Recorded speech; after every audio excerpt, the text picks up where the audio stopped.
Still figuring out life? Good. You're exactly where you're supposed to be. I'm Mary Choi Kelly, PhD, mom, leadership coach, and C-suite veteran with 30 years of helping leaders thrive. On this podcast, Fresh Out and Figuring It Out, we give young adults the mic so they can share their stories and everyone listening can understand who they truly are and what's on their minds. We're also showing the real side of young men, one that defies stereotypes, so that we can rewrite the story together and help every young adult, both men and women, grow into confident, compassionate leaders who know their worth and lead with heart. Follow the show. We're figuring it out together, one story at a time. Welcome back, everyone, to another episode of Fresh Out and Figuring It Out. Today's guest is Darrell Kennedy. And before we begin, we start every episode with a would you rather question because life is all about choices. So are you ready for yours? Yes, let's do it. All right, so here it is. Would you rather travel the world for free, but never stay in one place for more than a week, or get to live in your dream city forever, but never leave it? Oh, that's a tough one. I think I'm going to have to travel for free. While I do like the comfort of staying in one place, being trapped in a city would be a little bit tough. So exploring, seeing new people, getting exposed to other cultures and individuals, I would definitely choose that one over staying in one city. Okay, awesome. Some advice I always give: travel while you're young. Go out and see the world. There's a big world out there. Yes. And I know you live in California, which is where I was raised and lived most of my life. Beautiful place. And speaking of traveling and getting out and seeing the world, I'd love to kind of hear about your journey and tell the audience a little bit about yourself, because you're not from California, right? That's correct. Yes. So I was born and raised in Stratford, Connecticut, which is the southwestern part of the state pretty much. And around 5th or 6th grade, I moved to Michigan with my sisters and my mother.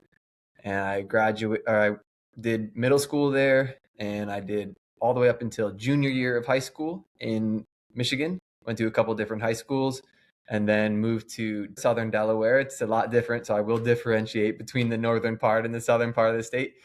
And I lived in Lewis, Delaware for a while, graduated from Cape Henlopen High School. And then I moved up to Newark, Delaware, where I attended the University of Delaware. And after college, I moved to Boston, Massachusetts, and floated around Boston and Somerville, which is just a city right outside of Boston. And about 2 or 3 years ago, I moved to San Diego. Wow. So lot of time on the East Coast, Midwest, and then Southern California. So a lot of different things you've seen. So what brought you out to California? What made you make that move? It was a big move. I actually took a one-way flight on July 4th, a couple of years back. And I said, I'm going to go travel this part of the state. And I went there. I kind of couch surfed with a few friends for a little bit, stayed in a hotel. And then after about a week, I flew back. And at the end of pretty much the day or two I got back, I messaged my supervisor and I said, at the end of this month, I'm moving to California. I hope it doesn't affect my employment. And, I got mixed reviews, but I'm still working with that company, and I'm in California now, and everything's been working out great. It's been an amazing transformation and journey so far. I had lived in the colder regions of the country for quite a while, and I was ready to experience something new. I'd seen palm trees when I maybe went to like Florida or something, but I had never really experienced anything out west. So I liked moving around as a kid. It was tough. It was difficult, but it allowed me to be exposed to other people, which I think is probably why I answered your question that way in the beginning of wanting to travel. I think it gives you more breadth and it makes you more open to other individuals. And I was interested to see what the people were like out here out west and what the culture was like. And, I heard a lot about California. Mostly it was like earthquakes and craziness, but it's none of that, at least from what I've experienced. And Well, San so, Diego's kind of a little island on its yeah. own, right? When you talk about the difference between North and South Delaware, I don't know the difference there, but Mm. definitely Northern California and Southern California could be completely different countries.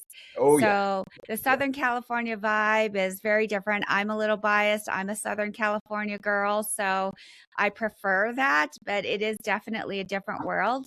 And the West Coast versus East Coast are completely different planets. Yeah, the go go go of the Northeast is more like surf and chill out here. So there's a bit of a replacement, but the people out here are definitely still getting after it. So Yeah, no, it is interesting the different cultures and even within Southern California, the different feel in each city. Mhm. But let's just back up a little bit. Sure. So, um, tell us how old are you and what do you do for a career? Sure. I'm 32. I'm a professional environmental engineer. I work for a company called AECOM, and I've been working there for almost a decade, pretty much a decade. Uh, I've loved my experience at this company so far. Mostly what I do is environmental remediation, dredging, sediment dewatering projects. So, uh, you know, investigation, design, consulting, construction. It's a large consulting company, approximately 50,000 people. I heard one time that instead of saying what your profession is when someone asks what you do, uh, indicate what you can do. So I can do design, I can do cost estimating, I can do project management, I can write proposals, do business development. I can go to the site and inspect the site and make sure everything's running properly. I have many hats. That's a term that we use a lot in engineering is we have many hats. And the more breadth you have as an engineer, the more successful you'll be. And that's my opinion, at least. Yeah, no, I think what you said is really important that rather than focus on the title, talking about your skills and the impact that you make. I Hmm. think, especially as young people look at writing resumes, one of the things that I always tell them is make sure you're not making it a list of just things you did or tasks, right? It's Yes. about focusing on the impact. People want to know what was the impact of what you've done or the results that you've driven, so that it's really action oriented. Hmm. And so I love what you said that talk about what you're capable of doing. What is the value that you add to an organization? What do you bring to the table? Because we know that there are so many different titles, different companies that maybe have similar types of roles could call them very different things. So the title in and of itself isn't really that helpful.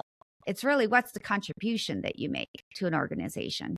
Exactly. Yeah. Kind of treating every conversation as a bit of an elevator pitch, you know, because you never know who you'll run across. You might see someone and you can say, "Hey, I'm an engineer." And then they say, "Oh, nice to meet you." But if you tell them what you do for a living, they may say, "I could use someone that has your skill set.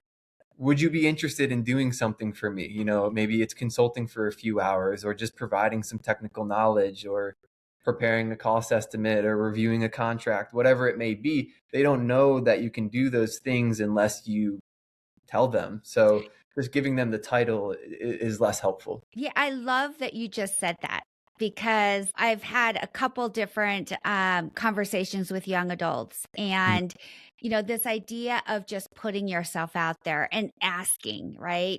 And in the way that you just mentioned it, it's not even asking, it's just having a conversation, which is exactly what networking is. It's Yes. about having a conversation, building a connection and a relationship, and therefore some trust, and that having that human connection is what networking truly is all about. It's not about, clicking connect on LinkedIn.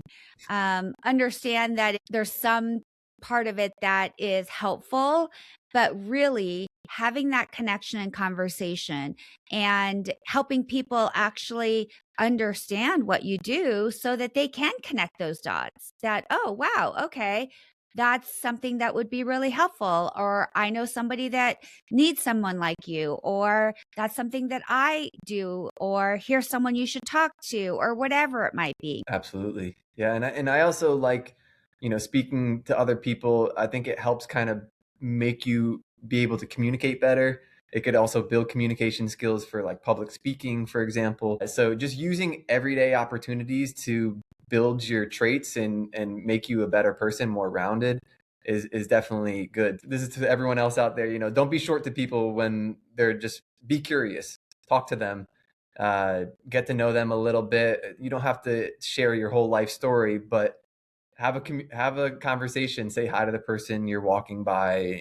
Don't look down or stare at your phone, or always have your headphones in. Communicate, interact with other individuals. It'll help you out in the long run. Such a great bit of advice on use everyday opportunities. People always think like, I don't have a chance to do that, or I don't really run into people, or where could I do that? It's like, you know what? There's a million opportunities. You might be standing in line at Starbucks. You could be in the elevator. You could be in a waiting room. You could be on the airplane. There's so many different ways where you can have a connection if you're curious, like you said. Absolutely. Yeah. Cool. Grocery store. Yeah, cool. Okay, so, and that could apply to, because we're talking to young adults, right? That could apply to whether it's for your career or your personal life. Mhm. You got to put yourself out there. Like people don't know when they see you walking around. If you're, single, or if you're maybe looking for a relationship or anything like that. So talk about your career in terms of engineering, because tell us what your title is again. Technically, I'm an environmental engineer 5. Okay, so what does an environmental engineer do in your own words? Whew, they can do a lot of things.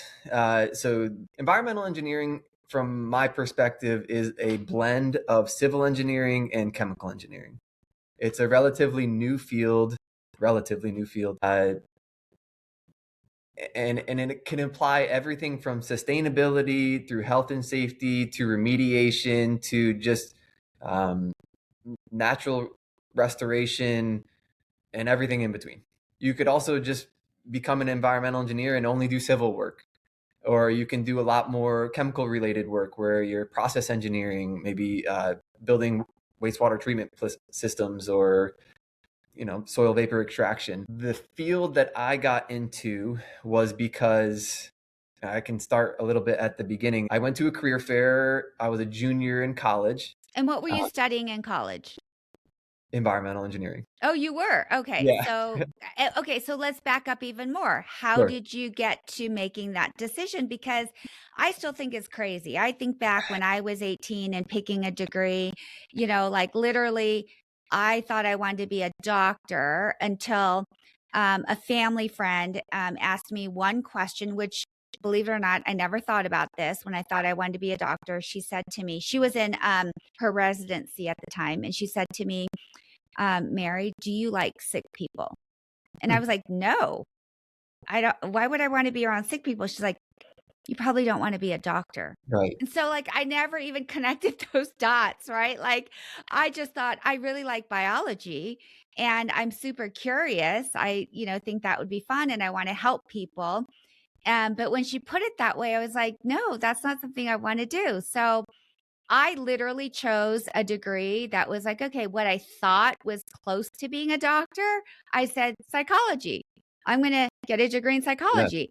And so that's what I ended up doing. And, it actually worked out. But, you kind of just, it's like drawing something out of a hat. Like, what degree do you want to do? I don't know. Let's pick Yeah. this one.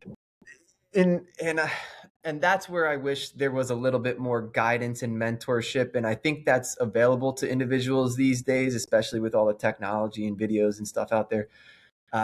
I was not misguided. I just was misinformed when I was younger. I didn't really have the understanding of what it meant to be really a lawyer or a doctor or an engineer. I knew I wanted to go to college. I knew I was good at math and science. I knew I was good in school in general, and I wanted to apply that. I was a sharp kid, and I wasn't sure what to do. So I applied to several different colleges. I got into all of them. And I ended up choosing Delaware. It was in state. So that was kind of the decision a little bit. I will say, though, however, I started off as chemical engineering. And I started off as a chemical engineer because the University of Delaware was, I think, ranked top 20 at the time in chemical engineering within the United States. So, and of course, like most people, I would say, not all, I was chasing a little bit. I was like, oh, chemical engineers, they make a ton of money, right? Let's do that. And I had never gotten below a B in my life. And I went to the University of Delaware, and the first semester in this class called Intro to Chemical Engineering or Chemical Engineering 101, whatever it was, I got a D plus, and I needed a C minus. And I was super bummed. It was so difficult, the class. I wasn't utilizing the teachers' hours. I didn't know anyone. I came in a little late because I did go to a community college for a couple semesters just to gain some of those core credits like Calc 3 and all the other difficult classes. So I came in, and there were some classes that were all sophomores and juniors, and I was technically a freshman. I didn't have a core friend group, and I wasn't utilizing all the resources that the university had to offer, and I did poorly. And one of my favorite sayings is, mistakes are how we learn. And I learned from that mistake, and I never got a bad grade ever again. However, that class wasn't taught again until spring semester even year. So I would have been 2 years behind if I waited to retake that class. And there was a core elective before I started all the other ones. So I met with my guidance counselor, and I said, what can I do? And she said, you can be a civil engineer, you can be an environmental engineer. Most of these classes will transfer over, and you can get going and you'll be fine. And so I chose environmental engineering. From there, I got my bachelor's in environmental engineering, which most colleges don't offer a bachelor of engineering. They offer a bachelor of science. So the University of Delaware is unique in that aspect, and it's a research-based college, and they do offer a bachelor of engineering, which is really great. Fast forward a little bit. And just to pause here, because I think you said a lot right there, just in terms of, that transition to college. I mean, it isn't easy, No. to your point. And I do think there's a lot that happens just from the sense of, having a certain level of freedom, right? So, and that's good. Like, these are all life experiences that everyone should go through. And so you have more freedom, how you use your time. Yes, there is a schedule, but it's pretty unstructured, like, especially if you go to a big school. I went to a UC school. No one would know if I ever went to class. And, there were many, many classes I didn't go to because you just, really didn't have to. Like, you could figure out what you needed to do without going to class. There's a ton of resources at school. I'm constantly on my kids, right? About, did you go see your teacher? Did you go to office hours? Did you talk to the TA? Like, if you're not doing those things, you're not helping yourself. And it is, I don't know what it is like. And again, I'm biased. I have 2 boys that are in college. Like, boys, they just don't want to do that. Well, maybe just different priorities in the moment, but Okay, that's a better way to put it. There's a lot of competing priorities. It's like, for me, if someone told me that, it'd be like, absolutely, I'm going to go, seek it out. I'm going to be like every week, and I'm probably the extreme. I'm sure they're very tired of me saying the same things, but you need to go see the teacher, the TA, the office hours before you have a problem. yes. Right? Not when you have the problem, before. Yes. Yeah, absolutely. And if you can confront the problem before it becomes a major issue, that's huge. And I have always been reluctant, even to this day, of seeking help from others. I've always been a little bit stubborn. I want to figure it out on my own. I want to understand everything. That's one of my biggest, I would say, positive and negative attributes is I don't like doing things I don't understand. And it made it very difficult when I couldn't figure it out on my own. And so seeking resources was critical for me to understand some of those things, especially applied math or thermodynamics, some of the more difficult coursework. Absolutely needed to seek the teacher's assistance, and some of the best relationships I ever established were teacher's assistants, individuals getting their master's or PhD degree, and they were great and they helped me so much, and I learned a lot from them and they learned a lot from me. And making friends with people you would never really think you would be friends with. It was being exposed to other people, learning new things, finding out what you like, finding Absolutely. out yourself. Yeah. I think part of that first semester, it was, when do I need to eat? I want to still work out. I have to carry all my books to classes. Like, that class is 6 miles away. Do I really want to come back to my dorm in between? So a lot of it was just organizing yourself, scheduling your day, getting your groove, finding out who is important to talk to and what are your priorities for the day or the week or the month, whatever it may be. And Yeah. you Yeah. kind And of you, find all those yeah. things. And you said that also, learning from mistakes, which Mhm. I agree 100%. And something that I talk a lot about is fail fast, early, and often, right? Like Right. the earlier in life that you experience a certain level of failure, the better, because it's all about how you recover. It's all about how you respond and getting back up and doing it again and building that muscle and training it and doing it over and over again, right? Is what helps you build your resilience. And if you don't ever fail until you're in your 30s or 40s, it's harder Yeah. because it's such a new and different thing, which I can only imagine for you. Like you said, you knew you were really good at math, like this was a strength. And you go to college and you're like, wait a second, like I've never experienced this before. Like I'm not keeping up. And so that is really hard. And as hard as it was going through it, I'm sure it served you well, after, right? Because Absolutely. there were still challenging things that you had to go through to get through your coursework. Yeah. And the challenges never stop. They just become different, or varying degrees of difficulty. And if you don't experience those challenges until later in your life, don't freak out. You'll be fine. You're just experiencing them at a different time. You may not have the foundation that other individuals have, but everyone's different, and you have to understand that. And I think most people fail to have that perspective. They always think, I don't understand why that person thinks like that, or how could they have those views?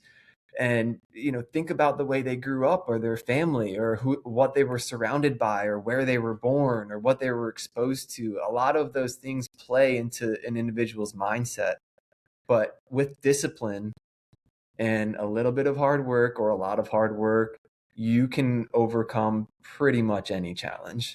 You Agreed. just have to stay focused. 100%. Absolutely. Okay, great. So thanks for kind of taking a pause there because I thought Mhm. you said so many important things about your time in college. And so you then pivoted and went down the path of environmental engineering. You got your Yes. degree. And then what?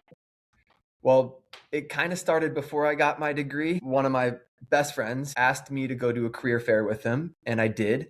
And he said, "Can you go get me an engineering ruler at that table over there?" I had no idea what an engineering ruler was, but it's a 3 or 4 sided ruler, and it measures distance in different, 1 inch equals 30 feet, 1 inch equals 40 feet. It allows engineers to quickly make measurements based on drawings, just for those who don't know.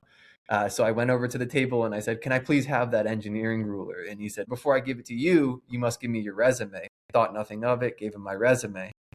Fast forward a couple months later, I get this call. "Hey, this is the manager from the Newark, Delaware office. Would you like to come in for an interview?" I said, "Sure, absolutely." So I did. Ended up working that whole summer as an intern or co-op. And then I did the whole next year. I did a full academic schedule while also maintaining, you know, somewhere between 20 and 40 hours a week, which was awesome. And I thought that was such a great thing that they did for me that I became interested in the company. I was working for pharmaceutical and chemical industrial clients at the time, large polluters. So our role was essentially to investigate, design, and construct remedial sites that would clean up some of the historic contamination that they had done. And that's kind of my pathway into remediation and environmental engineering. While there's different types of environmental engineering, which I later got exposed to, that was my initial go. And I thought it was great because it was a lot of earthwork based and I could see things get built. I would be a part of a design and then they would go and construct it and I could see the difference. And I thought that was very concrete for me. And I appreciated turning theory into practice. The a number of things, right? It's a tough job market out there right now.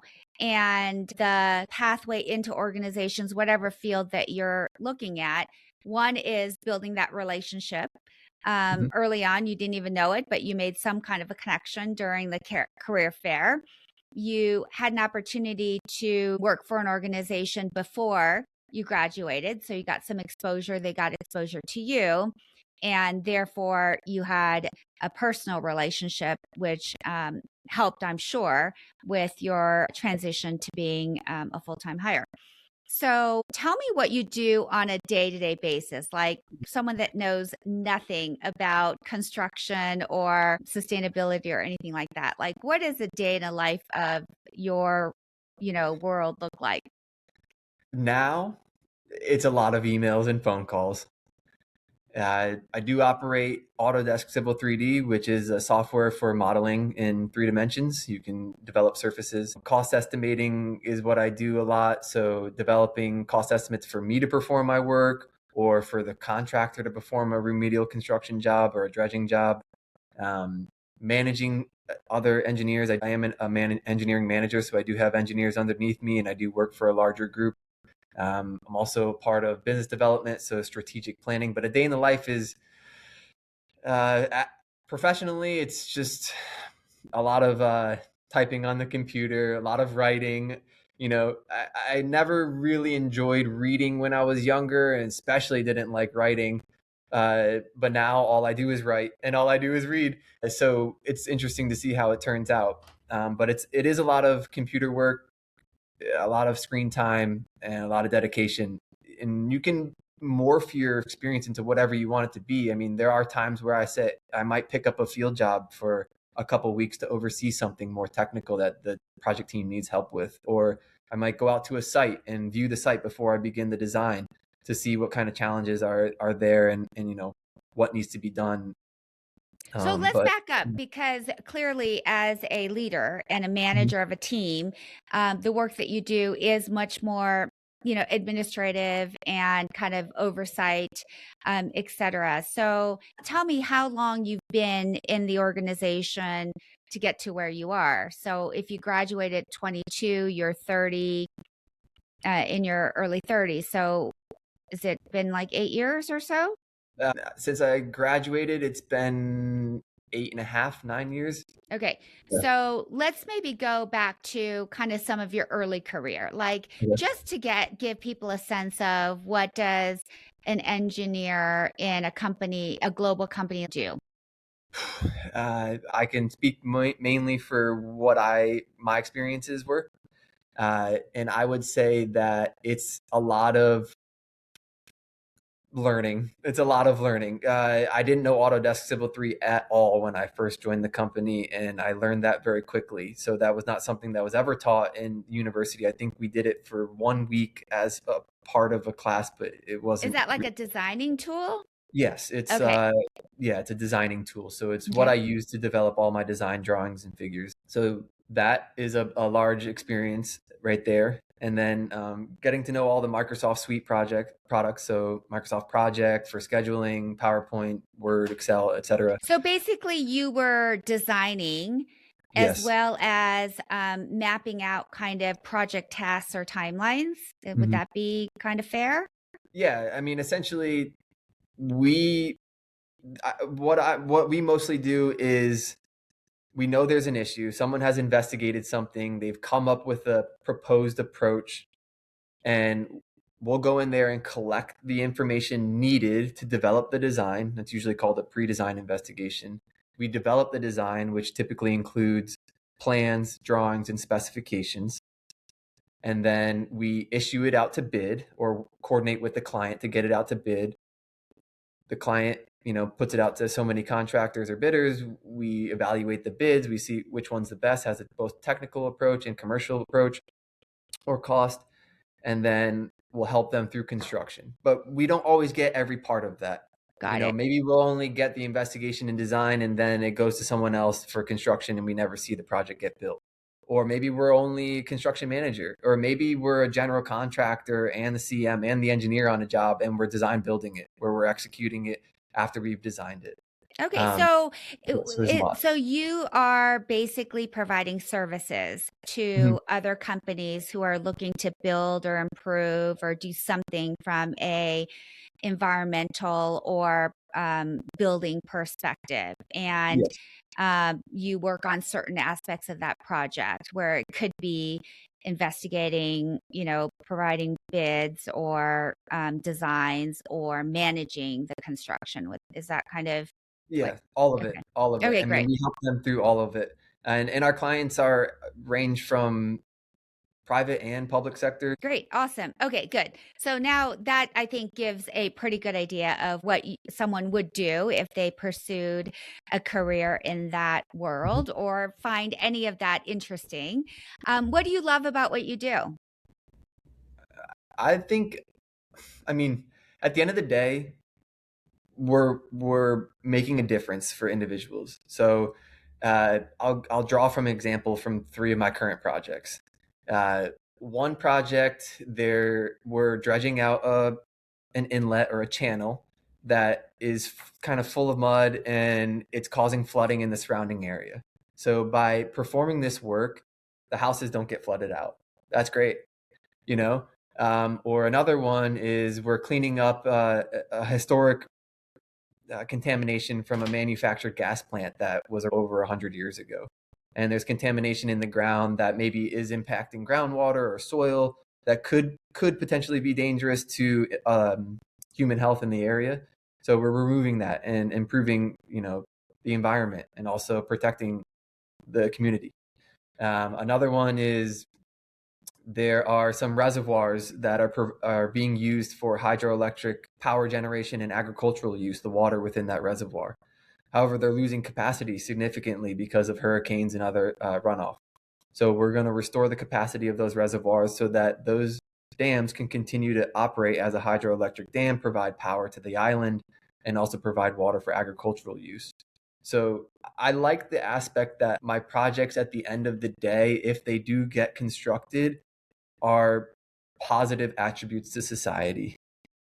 And while sometimes I do feel like I'm working for the bad guy, it's okay because the bad guy is trying to do a good thing. So trying to make things better. That's right. And it's not their problem. It might have been the historic, company's problem before regulations were around. And you have to remember the Clean Water Act was 1970s. So we didn't really even have rules or regulations to kind of control some of these practices. So they were just doing what was allowed. It wasn't against the law. Open dumping of contaminated waste used to be totally acceptable. And then they figured they should start burying it. And then they figured they should bury it in tanks. Well, all of that is no good. So, but the rules kind of progressively got more stringent. And now we have some pretty strict rules that we have to comply by. And we're also cleaning up stuff that happened a while back. Yeah. Okay. Awesome. I also want to circle back to what you said earlier about reading and writing and how much of that you do at work, because I as well was not someone that loved to read or write. My older brother has a PhD in English, and I vividly recall when I was in college, I asked him to review an essay that I wrote, and he literally threw it at me and said, "There's no way I can help you because it would have to be completely rewritten. And I cannot believe that you're going to graduate with a degree with this type of writing." Oh, no. So, yes, a little bit harsh, but you kind of understand the background and the way that I was raised. So it wasn't really that abnormal, I guess, to kind of receive that criticism. I just kind of walked away and laughed, but it always stuck with me because I always thought I'm a terrible writer. And when I went into the business world, what I learned is that I'm actually a really good writer, because the writing that I do in the business world is very direct. It's kind of matter of fact in a way, but also the value that I brought was providing context and perspective, and really understanding my audience and tailoring my message to the audience, whether I'm speaking to all employees or leaders or senior leadership or my team. So it was really about understanding how to tailor the message so that people could hear what I'm saying and what I'm trying to portray, or what the leaders are trying to portray. So I have spent most of my career being that curator of messages, whether it be for myself or for senior leadership. And I found that I was actually very, very good at that, which was a huge kind of um, aha moment, I guess, for me, because I always thought, okay, I'm really bad at writing. And it is something that I tell my kids, that you may not like writing. And if you're going to pursue anything in the business world, you're going to do a lot of it. So tell me kind of a little bit about your experience with writing and how you look at it.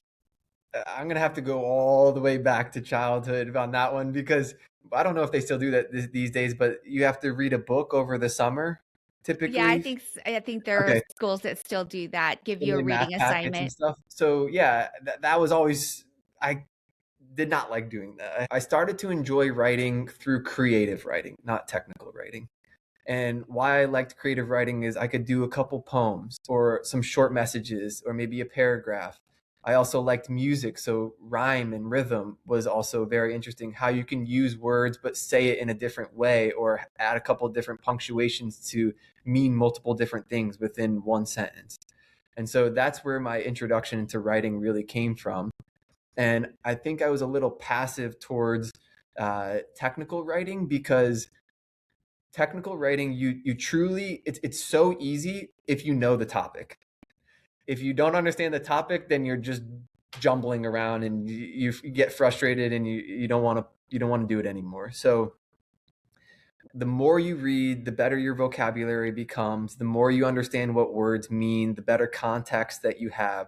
So it's really about reading. I used to write down every word that I didn't know, and then I'd go and look it up, and then it would take me an hour to get through 5 or 6 pages, because I'm doing all these processes. Just keep reading. Use the sentence as context to understand what it means. Look it up later if you want, but expose yourself to everything and anything. Find out what you're interested in, whether it's history, journalism, fiction, nonfiction, a newspaper, a magazine, whatever it might be, read. I think reading is one of my most favorite things I do. I do it almost on a daily basis these days, outside of work. And I have so many books. Almost every time there's an event, a wedding, a birthday, or whatever, I give someone a book, and I never know if they're gonna read it or not. But I think it's funny because it's a book that I like, or maybe it's one I haven't even read, but it's by an author that I like, and so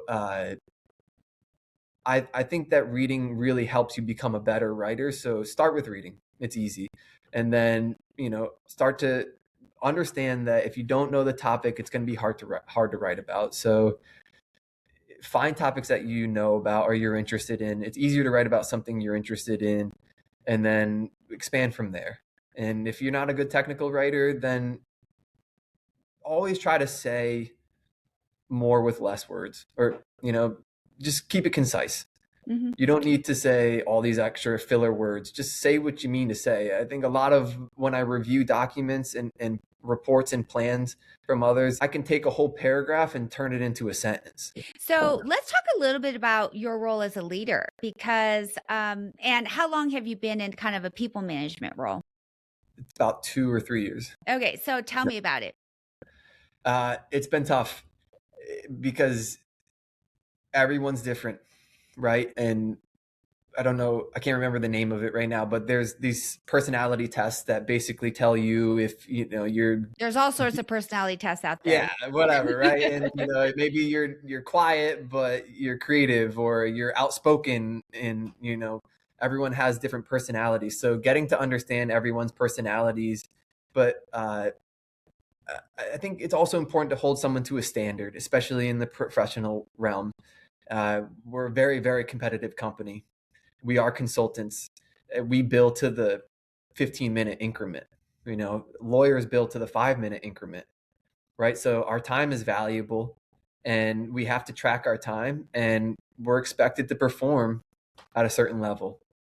So I do hold everyone to that standard, not just my employees. And I think sometimes I come off as cold or aggressive, but really it's just professionalism, in my opinion.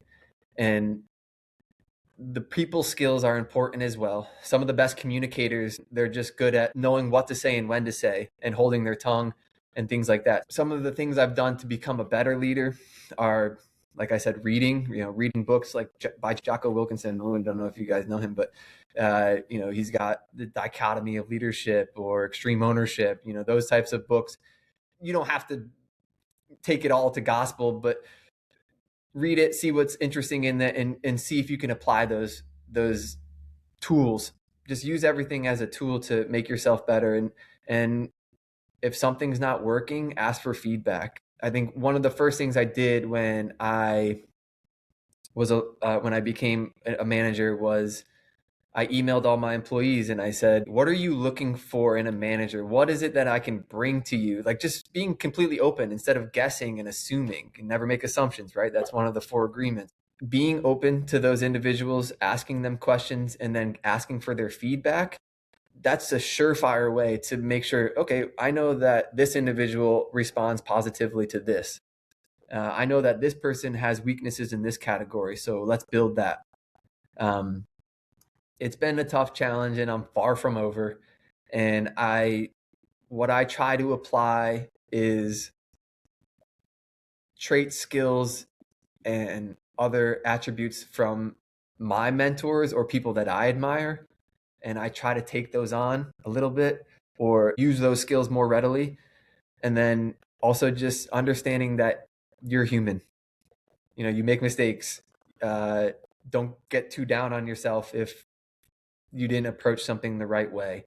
Come back, and there's never an opportunity like the present to restart. Say you're sorry, try to make things better, put those grudges aside. It's always, what can you do in the moment to make something better for your future self and for others. Yeah. So that's what I try to do. So, I mean, okay, I'm going to go back and break it down, right? So, a couple things I heard. Number 1, and these are my words that I use with people all the time: leadership is an inside job. So, it starts with you. And I know that a lot of times with leaders, you think about, well, it's about them.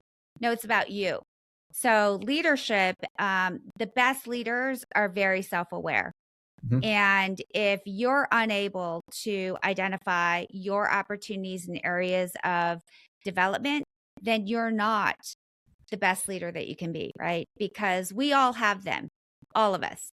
And it's being able to articulate it, understand it, and then to kind of manage it, whether it's develop it or surround yourself with people that have skills that you don't have.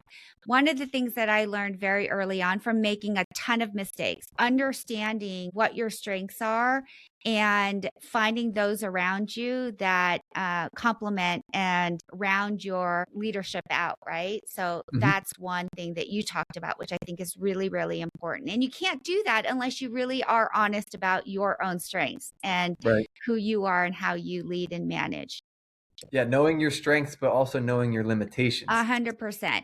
One of my questions that I ask every candidate I interview, whether it's an entry-level job or if it's a C-suite level job, is what would I hear if I did an informal 360 with people that know you and work with you? Tell me what they would say about you.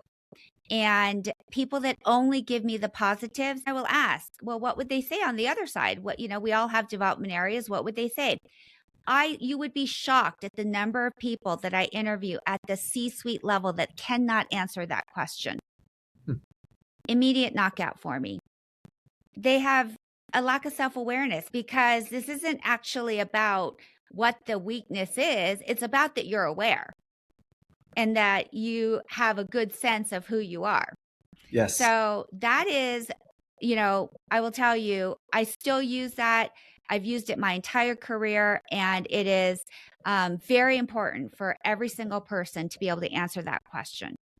And I always give younger people some coaching about that. You don't want to say something like time management, or, oh, my expectations are too high, or my development area is, I just work too hard, or, something like that, right? You want to have it be something real. Like, I know that I'm really direct, and it serves me really well. And there are times that I have to watch it, because I know that how I come across can be intimidating at times. Like, that's very honest. Yes. And it's also not negative. It's a style, and you're saying that you're aware of it and that it drives results. And there are times that you have to watch how you come off. And so you pay attention to it. So that's a great example of how you can be honest and genuine, and also show that you are learning, right? Like you said, you're always learning, you're improving. The other thing about leadership is, I tell people it is a serious thing. Everybody wants to be promoted. Everyone wants to be a manager. Everyone wants to kind of advance, right? This idea that you have to go up, but that moment you take on that job as a leader of people, it is a huge responsibility, and everybody is watching. Everything you do, you say, you don't say, the way you walk around, the way you dress, everything. It is open game.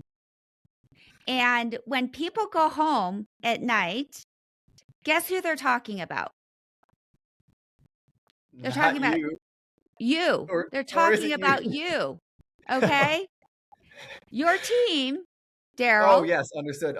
Got it. Yes. Okay. I misunderstood. When they go home at night at the dinner table, they're talking about you.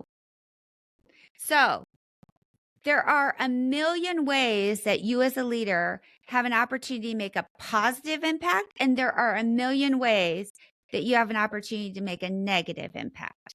Yeah. So what is the story that you want people to tell about you?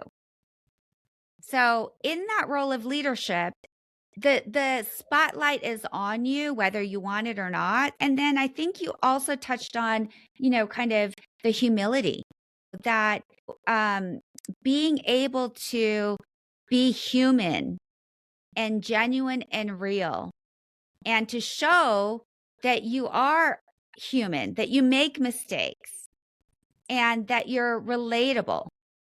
Another story that I tell a lot is that when I was managing a really large team, I got a lot of feedback that I was intimidating. And I thought, oh my God, how could I be intimidating? I'm like 5'4", I'm this little woman. I'm really funny. I think I'm funny. No one thought I was funny, okay? Because they didn't see that side of me. What they saw was me standing in front of a room, commanding an audience, presenting, being very articulate, being confident and an expert in what I'm talking about. Well, that was my job. They didn't see the side of me because they don't interact with me on a day-to-day basis as often, right? So kind of the broader team. So one day in a meeting, I didn't even realize I did this, but I was talking about the Bachelor series because I love The Bachelor. And I was just commenting about the last week's episode, and that I've always made the right call at the end of who's going to win The Bachelor. And, I was just talking about it because that's actually what I really love doing on my free time, is I like brainless TV, right? And that changed everything. All these people came out to me and all they wanted to talk to me about was The Bachelor.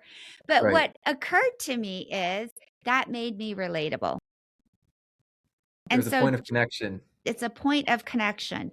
They don't feel like, oh, she's this person standing up there and, I don't have anything in common. And especially if you have degrees after your name, I think people then really become intimidated. And how do you maintain that connection with people that you work with? And how do you show them you're real in an honest and genuine way? So I know that was a lot, but I thought those were really great points that you made. No, and you as well. Like I said, always continue to learn, and I'm still very young in my field, in my profession, and just in life in general. Hopefully, I live to 130 if that's even feasible. I'm far from perfect, but if you can continue, I think awareness is one of the bigger ones that I liked what you touched upon. Being aware of your strengths and weaknesses and your limitations, working on them. A lot of people provide the best advice, but they don't do what they say. And I find that, almost hypocritical to an extent, but they're unaware, or maybe they want to do something, but they just can't change that urge inside them to say or do something opposite of what their true beliefs or what they're saying is. So it's all And about just especially work. as a leader, like you said, people are watching you. So if you are Yeah. saying one thing and doing something different, it is your actions, not your words, right? I learned that, especially parents, they're watching you. Mhm. So they're learning from your actions, not what you say. So it's very, very similar as a leader. And I would say that it's very difficult in the professional world sometimes to portray those traits that you want and quickly make adjustments, because a lot of it is something you said on a meeting or something you said on an email and you wish you took that email back, or a Teams message, Skype, whatever you guys are using to communicate. And contrary to maybe like a leader on the battlefield or a leader on a sports team or something, they're real-time interactions and they're able to change what they want. Sorry, I didn't mean to say that. Or there's just that face to face, where working within a company that's 50,000 employees or however big you are, or maybe you're remote, maybe you're not, you lose some of that connection. What you might say in word versus how you wanted it to say if you were to speak to that person are totally different. And so just be okay with, making changes or accepting that maybe that person didn't understand it the way that you did, and just always clarify and verify. And just to reiterate, this is the point I was trying to make. Oh, I apologize if that's not how you took it, or whatever it might be. And because I think a lot of almost all disputes and misunderstandings come from a lack of communication, and Yeah, whether that's yeah, or like you said earlier, is the assumptions, right? We all yeah, have biases. hmm, So our brain is wired to see what we believe and we believe what we see. So if we come into a meeting and have a belief, well, Mary is super intimidating. She's so direct. She just doesn't want to have any questions or whatever. That might be my belief, even though that's not really what I'm saying, or that's not the actions that I truly embody, but that's a belief.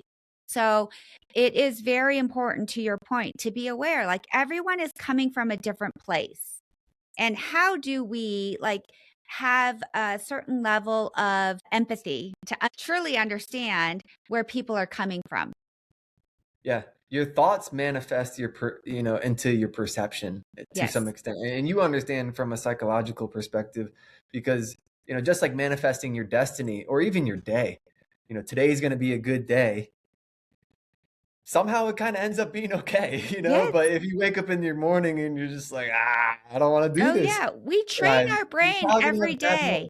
We Yeah. train our brain every day. That what we say to ourselves is what we believe, is what we're going to see, is what we're going to Mhm. do. So it is a lot of rewiring and retraining our brain. Absolutely. Yep. All right, so that was awesome. I think the step into leadership is a really important one. It's a difficult one. It is one that I've spent all my life in the corporate world developing leaders, and I still think that many organizations get it wrong. We invest most of our time in developing leaders at the top, and developing people that aren't performing. We miss the huge opportunity, the group that have the largest and the biggest impact on our employees are our first time and frontline managers. Hmm.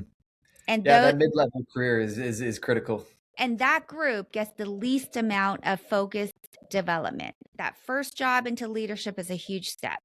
And I would say that if you're in an organization where maybe there isn't as much support or resources, find somebody, Hmm. find anybody, whether it's at work, a friend, a parent's friend, someone you know, someone you heard of, what have you, find somebody. There are lots of people and resources out there. And going back to what we talked about earlier, raise your hand and ask for help, reach out, make a connection, be curious. People are willing to help. Yes. Yes, they are. All right, so let's talk about another passion and a big part Sure. of your life, which is running ultras.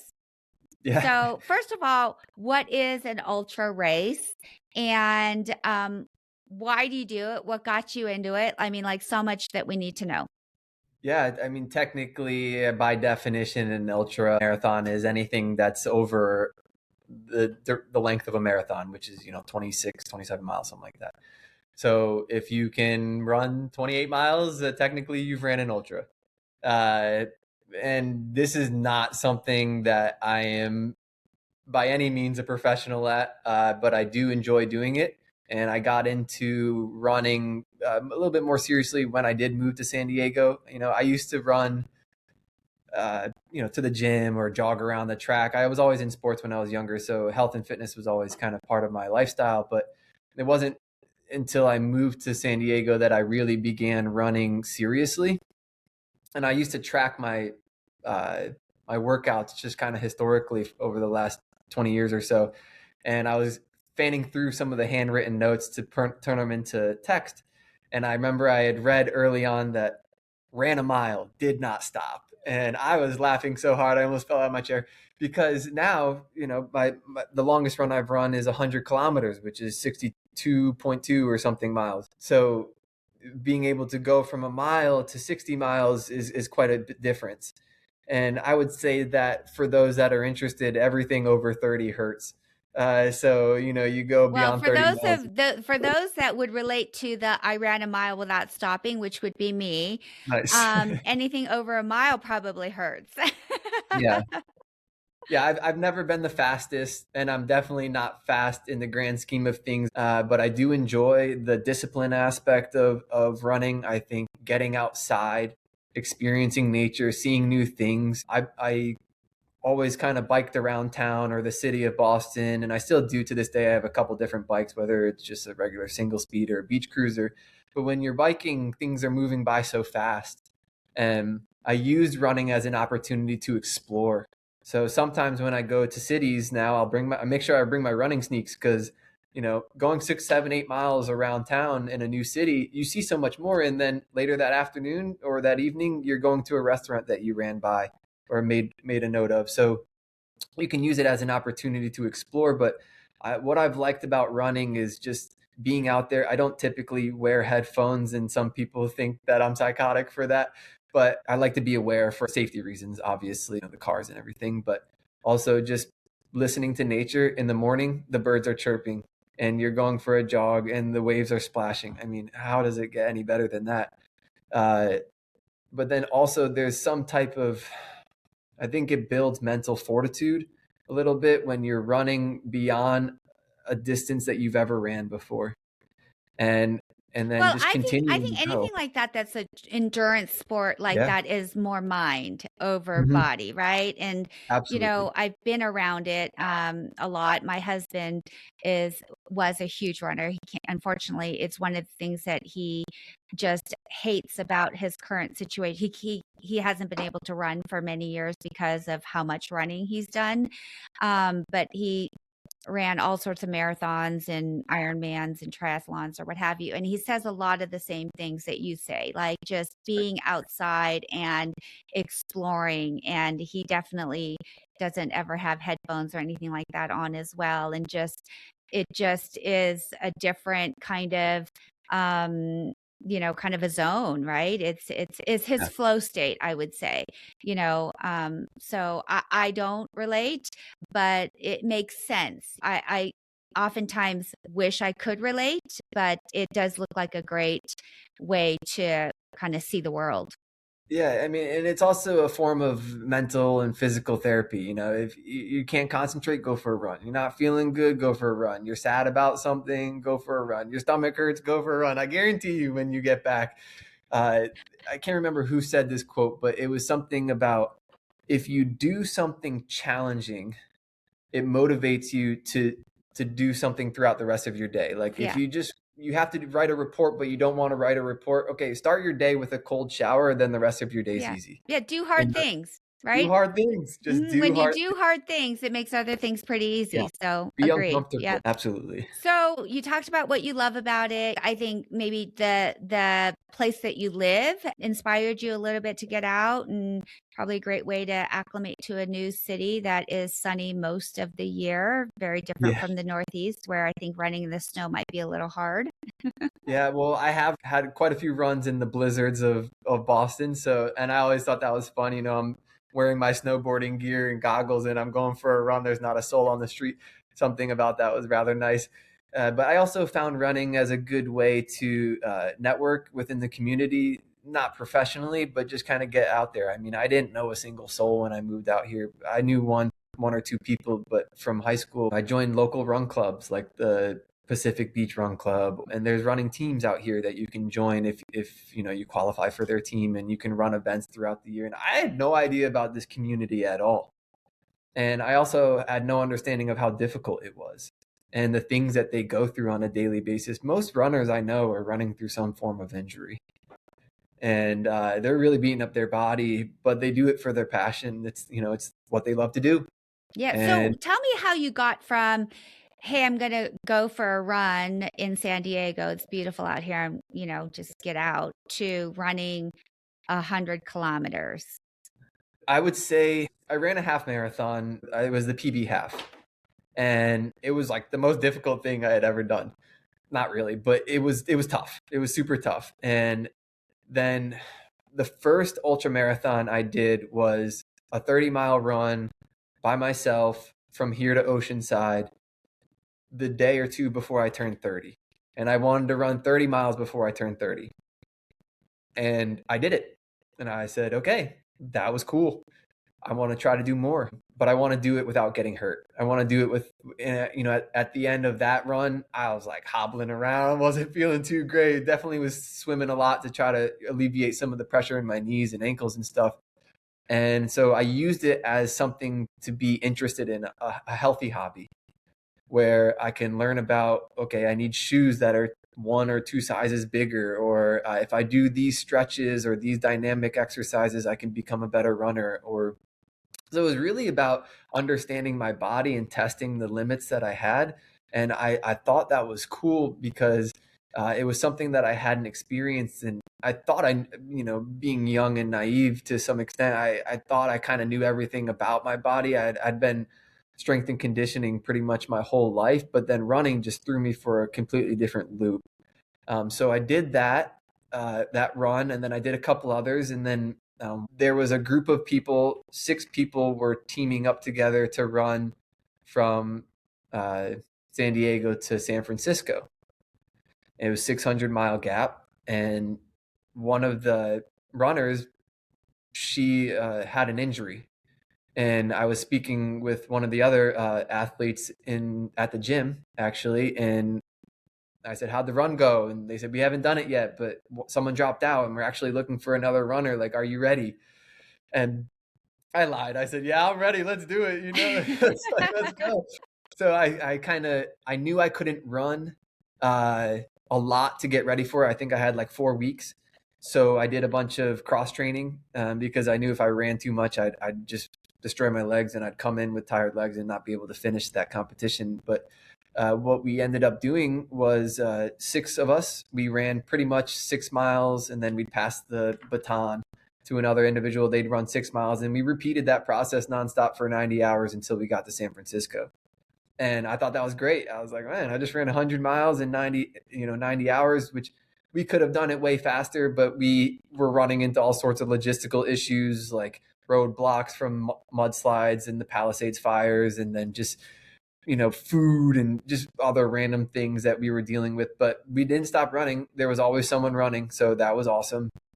And then I did a couple other 30-mile runs. And then I decided that 50 was my next number I wanted to run. So I ran 4 times around the bay here in San Diego, and it added up to 50 miles. And that was insane. And I found out a lot about eating while you have to run. I mean, you're burning thousands of calories, and the sun is just treacherous.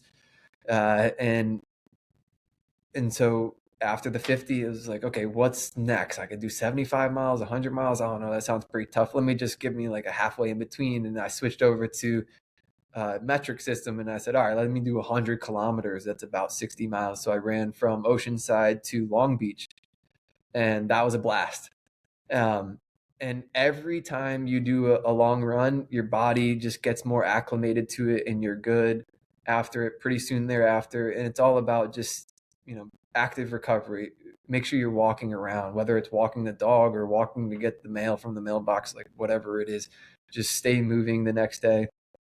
So that's kind of the transition. It was just, I knew I wasn't going to go out there and run a 5-minute mile. I also knew that I wasn't the fastest person or anything like that. I wasn't going to compete and win anything, but I know I can go the distance. Wow. So what was the time frame from when you ran your half marathon to your 100-kilometer? Was that over 2 years, a year and a half? 2 years? Okay, so pretty quick. Yeah, and I could have done it sooner. I wasn't as serious with my training. Like, I didn't really even have that in my mindset. And then also about 18 months ago, I suffered a pretty bad injury. I had displaced 2 discs in my back from working out. So that kind of set me back big time, but I'm healed. I'm ready to go. So, all right. yeah. So what's your next race? What are you working towards now? I think like a 75 or 100 mile run is definitely in my purview.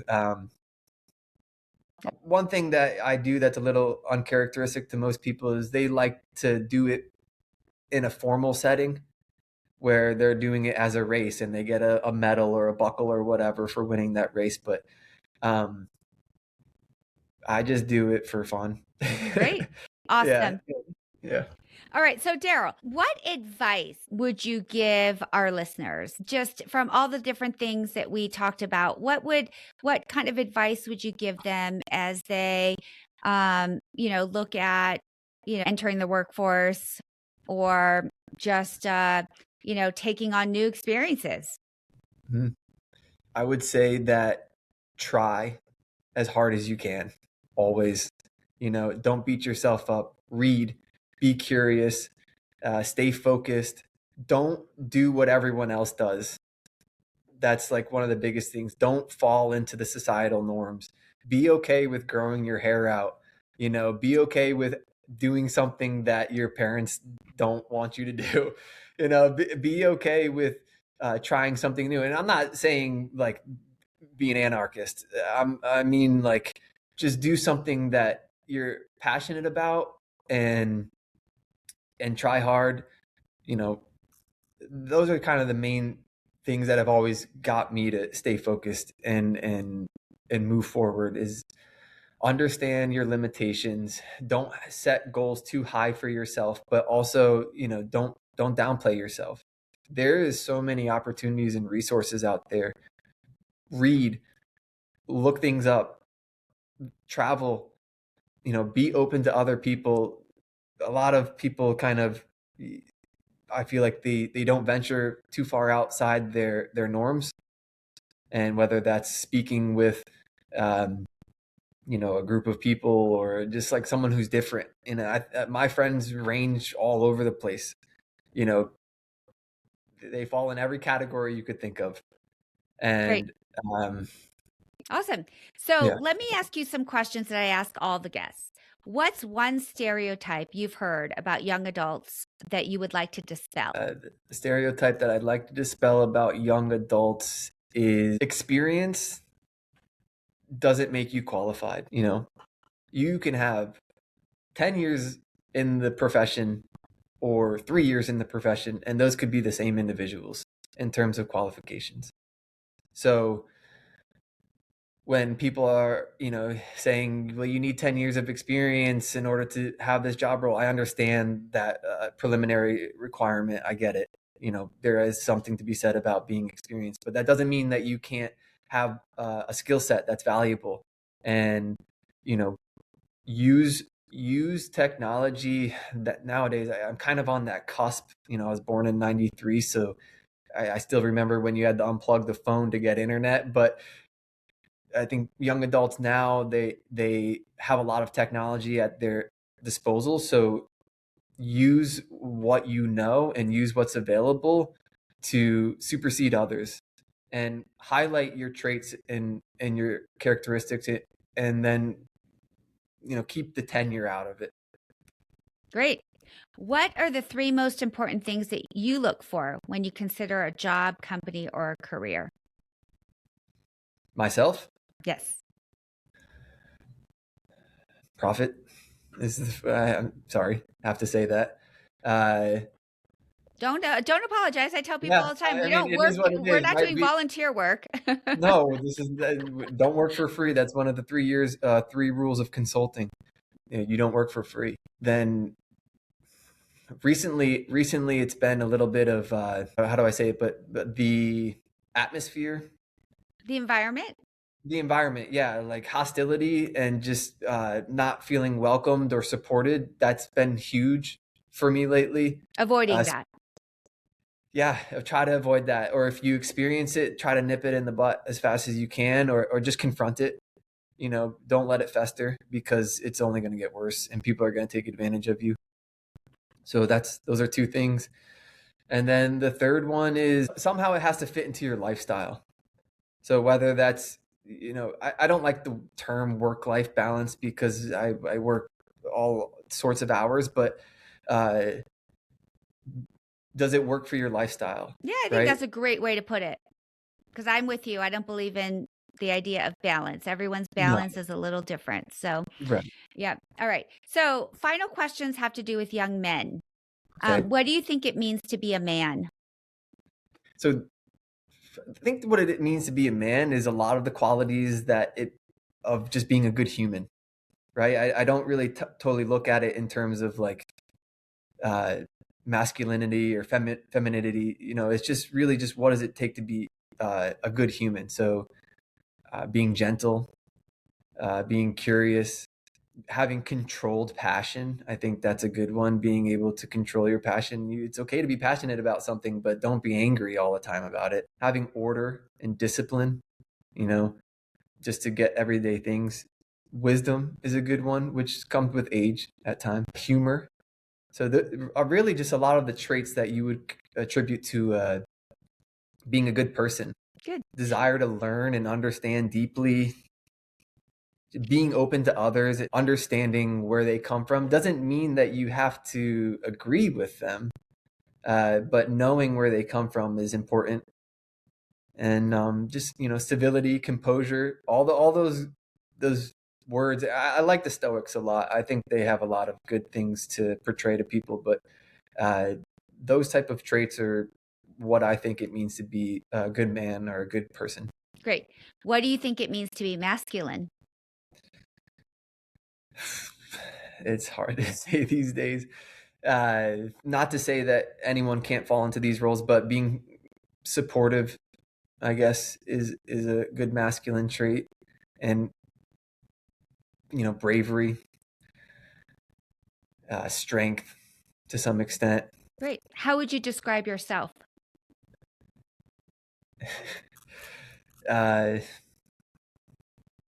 Interesting, unique, curious, strong,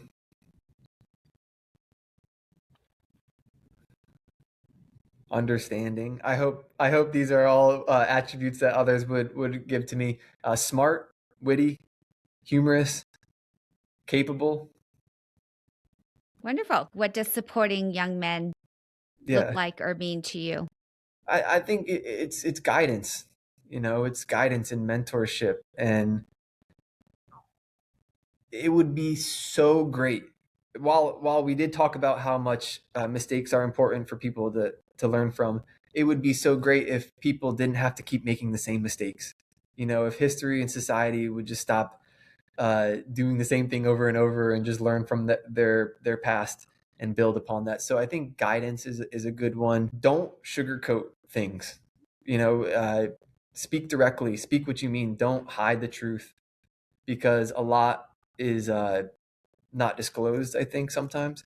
And so for a young man to have success, they need some type of guidance. It's important to have a father figure if you can. I didn't have that. I didn't have any brothers, so I found a lot of my brotherhood through friends. So if you can find that brotherhood, that mentorship, that father figure, whether it's an uncle or a friend's father or whatever it is, it's very important, because I think when you get older, you start to understand how everything when you were younger affected you, and what you were missing and what you would like to have.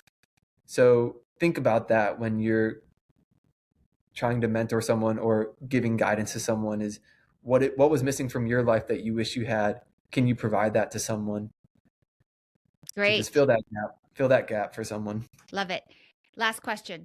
What would you like to see change about the story about men? I guess it depends on the story that's being told, but you can leave all the macho stuff at the door. Okay.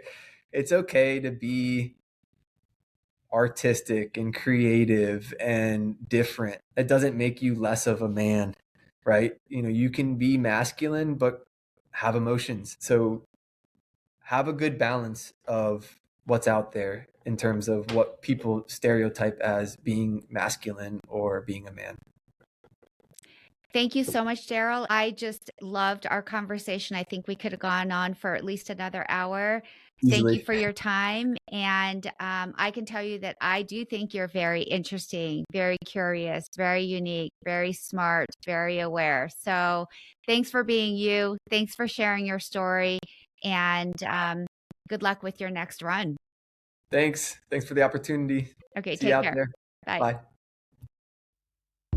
Thanks for listening to this episode, and now it's your turn. Take what you heard today and put it into action. Share this episode with a friend who's figuring life out too. And let's build a generation of leaders who lead with heart. Follow the show, leave a review, and connect with me on social so we can keep figuring it out together. See you next time.